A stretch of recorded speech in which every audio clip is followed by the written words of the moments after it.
Hi, I'm Yu Jing. In this presentation, I will talk about our paper, Learning Agile Locomotion via Adversarial Training. This is a joint work with Jie Tan and Tatsuya Harada.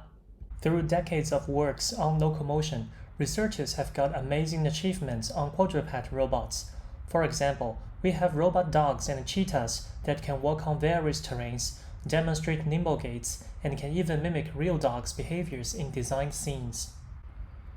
However, legged robots have not yet demonstrated comparable agility to their animal counterparts.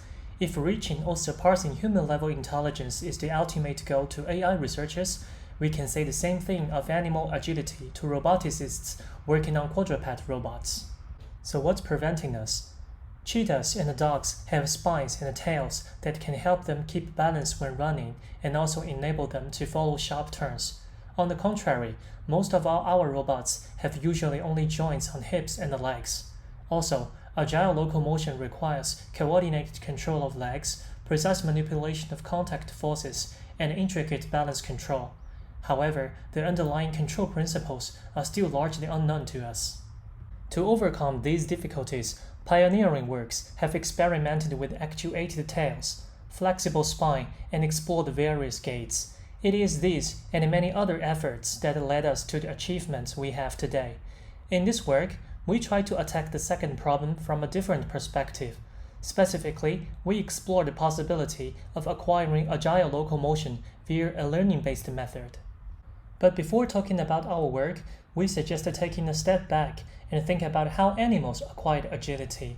The cheetah and the rabbit in the picture are agile because of the predator and prey relationship in nature.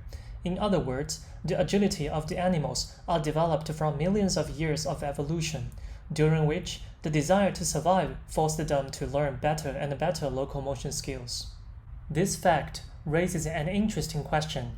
Can we create a pursuit and evasion environment and train quadruped robots in it to acquire agility?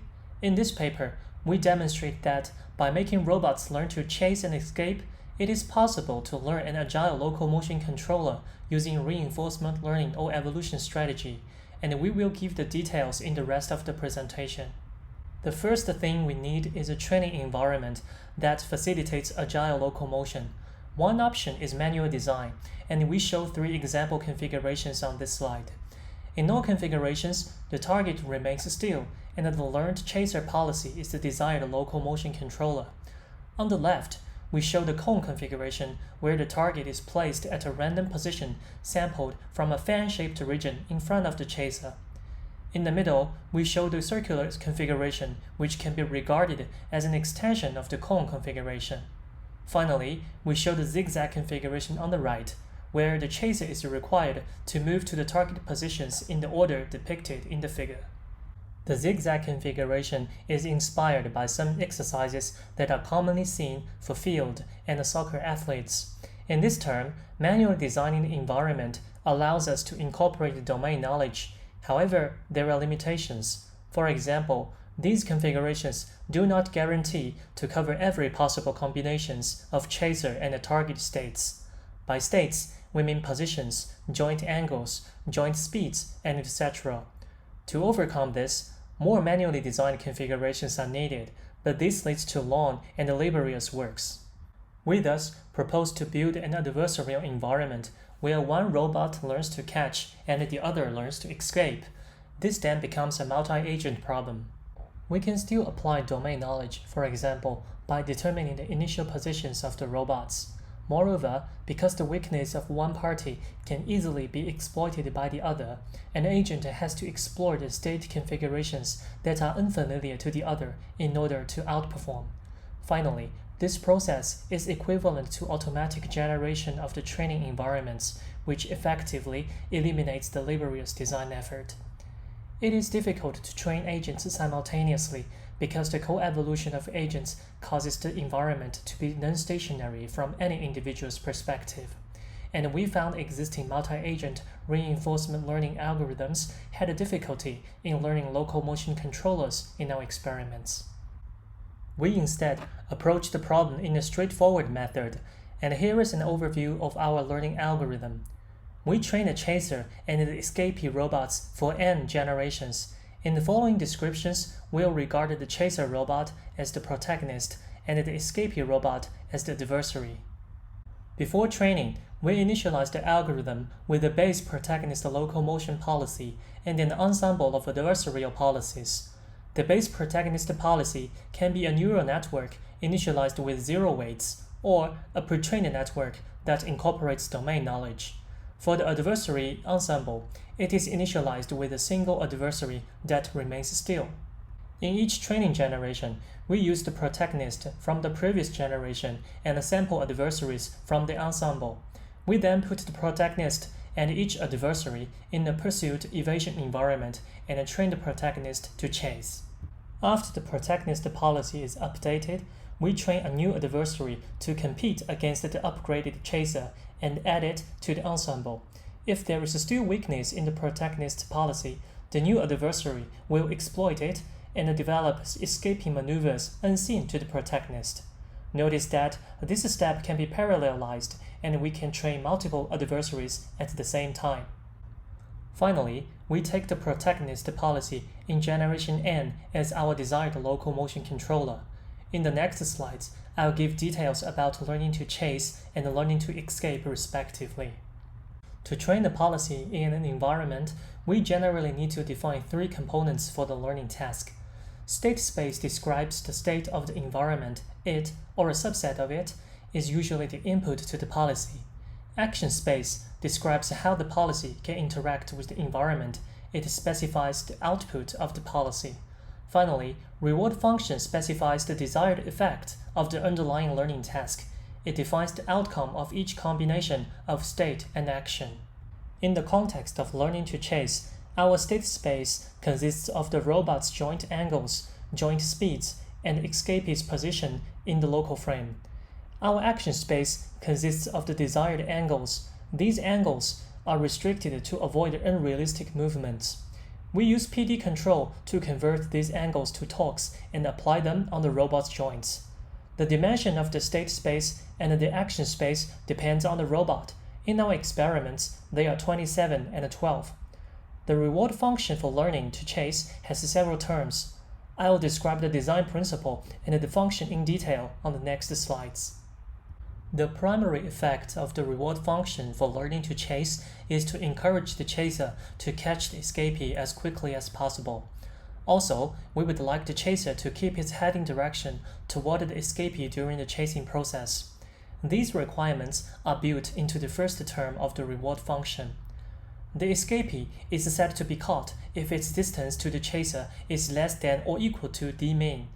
In this case, a bonus reward is given to the chaser, and this is the second term of the function. We define a preferred pose for the chaser robot, which is shown in the picture on the right. The vector Q bar represents the joint configurations corresponding to this pose. We would like the robot to move only if necessary, and thus the third term penalizes the pose deviation. We also encourage movements that look natural and symmetric, so in the last term, we apply left-to-right flip operations in both the state space and the action space, and then penalize the difference between the flipped output and the original policy output. Finally, we end each training episode early if the chaser robot falls. This tells the chaser that falling is not good because less reward is earned. On the other hand, if the chaser catches the escapee, we place the escapee to a new position and let the chasing continue. This allows the chaser to earn more rewards if it catches more often within limited time steps.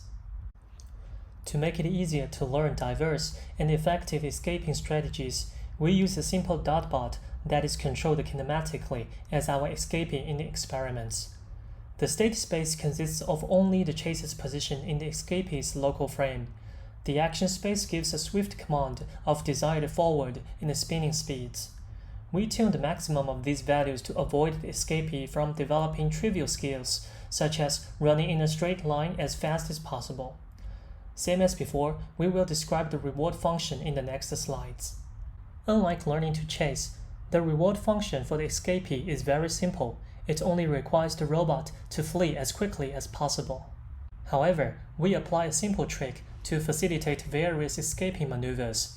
While distance threshold dmin is fixed for the chaser, it is randomly perturbed for each escapee.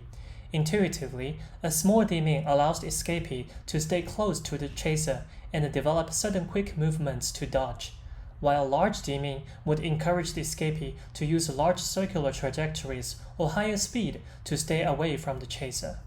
Contrary to learning to chase, we do not terminate a training episode early if the chaser robot falls, as this gives the escapee an opportunity to move away and accumulate more reward. However, the episode ends immediately if the escapee is caught. For both the chaser and the escapee policies, we use a simple feed-forward network with 2 hidden layers and optimize the policies using CMAES. We didn't tune the hyperparameters of CMAES, and you can find detailed experimental setups in the paper. We present our experimental results on this and the following slides. On the left, we show the chaser's learning curve after 3 generations of training. The curve shows the average reward and the standard deviation over 100 episodes, each of which is to chase a randomly selected adversary. In the first generation, where the adversary is static, the chaser learns basic locomotion skills. The large amount of iterations needed to achieve a good reward proves that learning locomotion is a non-trivial task. In the second and third generations, the chaser needs to play against freshly trained escapees. The strategies from these adversaries were effective initially, as indicated by the abrupt drop of the performance at the beginning. However, the chaser quickly learned to counter these strategies, and the learning curve rose back. On the right, we show examples of trained adversaries and their escaping skills.